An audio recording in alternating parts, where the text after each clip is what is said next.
ನಟ ಪ್ರಥಮ್ಗೆ ಜೀವ ಬೆದರಿಕೆ ಹಾಕಿದ ಆರೋಪದ ಮೇಲೆ ಬೇಕರಿ ರಘು ಮತ್ತು ಯಶಸ್ವಿನಿ ಎಂಬುವವರ ಮೇಲೆ ಎಫ್ಐಆರ್ ದಾಖಲಾಗಿತ್ತು. ಜಾಮೀನಿಗಾಗಿ ಅರ್ಜಿ ಸಲ್ಲಿಸಿದ ಅವರಿಬ್ಬರು ಇಂದು ದೊಡ್ಡಬಳ್ಳಾಪುರದ ನ್ಯಾಯಾಲಯದ ಬಳಿ ಕಾಣಿಸಿಕೊಂಡಿದ್ದಾರೆ. ಜಾಮೀನು ಅರ್ಜಿ ವಿಚಾರಣೆ ನಡೆಸಿದ ನ್ಯಾಯಾಲಯ 3 ಗಂಟೆ ಆದೇಶ ಕಾಯ್ದಿರಿಸಿದೆ. ಮಾಧ್ಯಮಗಳಿಗೆ ಹೇಳಿಕೆ ನೀಡಿದ ಯಶಸ್ವಿನಿ ಅವರು, ಪ್ರಥಮ್ ಒಬ್ಬ ಹುಚ್ಚ, ಪಬ್ಲಿಸಿಟಿಗಾಗಿ ಪ್ರಥಮ್ ಈ ರೀತಿ ಮಾಡ್ತಿದ್ದಾರೆ, ಅವನೊಬ್ಬ ವೇಸ್ಟ್, ಅವನ ಬಗ್ಗೆ ಮಾತಾಡೋದು ಬೇಡ, ನಾನಂತೂ ಅವನನ್ನ ಸುಮ್ಮನೆ ಬಿಡೋದಿಲ್ಲ ಎಂದು ಮಾಧ್ಯಮಗಳಿಗೆ ಹೇಳಿಕೆ ನೀಡಿದ್ರು.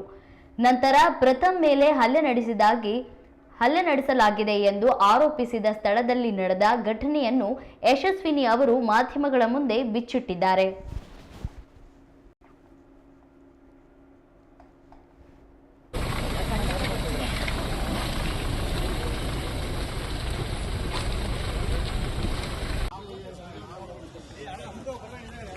ಬಾ ನೀವೇ ಬಾಣ ಮುಂದೆ ನಡು.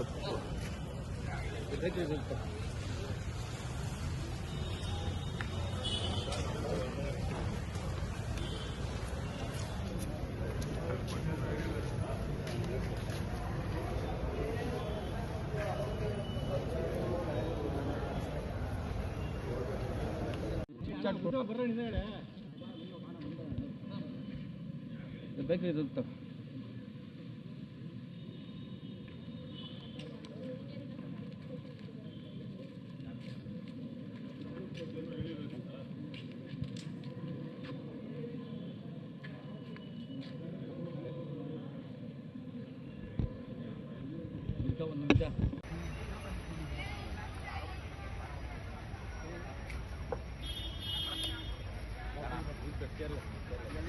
ನನ್ಗೆ ದರ್ಶನ್ ಅವರಿಂದ ನಂಗೆ ಏನಾಗ್ಬೇಕು, ನನ್ನಿಂದ ದರ್ಶನ್ ಅವ್ರಿಗೆ ಏನಾಗ್ಬೇಕು ಅಲ್ವಾ? ದರ್ಶನ್ ಅವರಿಂದ ಏನಾಗ್ಬೇಕು ನನ್ಗೆ, ಇಲ್ದೇ ನನ್ನಿಂದ ದರ್ಶನ್ ಅವ್ರಿಗೆ ಏನಾಗ್ಬೇಕು?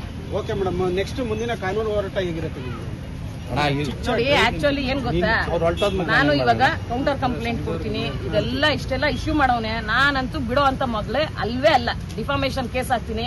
ಫಸ್ಟ್ ಆಫ್ ಆಲ್ ಪಾಪ ರಘು ಅವ್ರು ಬಂದೇ ಇರ್ಲಿಲ್ಲ, ರಘು ಅವ್ರನ್ನ ಅವ್ರು ನೋಡೇ ಇಲ್ಲ ಬಿಡ್ರಿ, ಟಿವಿಯಲ್ಲಿ ನೋಡಿರೋದು. ಸುಮ್ನೆ ಅವ್ರ ಹೆಸರೇನು ಕೆತ್ಬೇಕು? ರಘು ವಿಷಯ ಏನು ಕೆತ್ಬೇಕು? ಬಂದಿದ್ರೆ ಆರೋಪ ಮಾಡಿದ್ರೆ ಹೌದು, ಅವ್ರ ಪಾಡ್ಗ ಅವ್ರ ಫ್ಯಾಮಿಲಿ ಜೊತೆ ಚೆನ್ನಾಗಿದ್ದಾರೆ. ಕಟ್ಟತೆ ಆಕ್ಚುಲಿ ಅವತ್ತು ನಾನು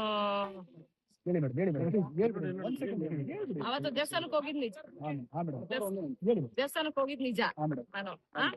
ನಾನು ದಾಸ ಎಲ್ಲ ಜೊತೆಲೆ ಹೋಗಿದ್ದು, ದೇವಸ್ಥಾನಕ್ಕೆ ಹೋಗಿದ್ ನಿಜ. ಅಲ್ಲಿ ನಾನು ರಕ್ಷಕು ದಾಸ ಎಲ್ಲ ಜೊತೆಲೆ ಊಟ ಮಾಡಿದ್ ನಿಜ. ಊಟ ಮಾಡೋ ವೇಳೆಯಲ್ಲಿ ಇವರು ಪ್ರಥಮ್ ಬರ್ತಾರೆ, ದೇವ್ರ ನಮಸ್ಕಾರ ಮಾಡ್ಕೊಂಡು ಬಂದು ನಮ್ಮ ಎದುರಿಗೆ ಬಂದು ಕೂತ್ಕೊಂಡು ಊಟ ಮಾಡ್ತಾರೆ. ಚೆನ್ನಾಗೆ ಮಾತಾಡ್ಕೊಂಡು ಚೆನ್ನಾಗೆ ಹೋಗ್ತಾರೆ. ಊಟ ಆಗಿ ಕೈಯೆಲ್ಲ ತೊಳ್ಕೊಂಡು ವಾಪಸ್ ಬರೋವಾಗ ಗಲಾಟೆ ಆಗಿಲ್ಲ ಅಂತ ಹೇಳ್ತೀರಿ, ನೀವು ಆ ರೀತಿ ಮಾಡಿಲ್ಲ, ಅವ್ರ ಆರೋಪ ಮಾಡಿದಾಗ ಖಂಡಿತ ಯಾಕೆ ಸುಳ್ಳು ಸಂಕೇತ ಕೊಟ್ರು? ಅವ್ನ್ ಪಬ್ಲಿಸಿಟಿ, ಅವನು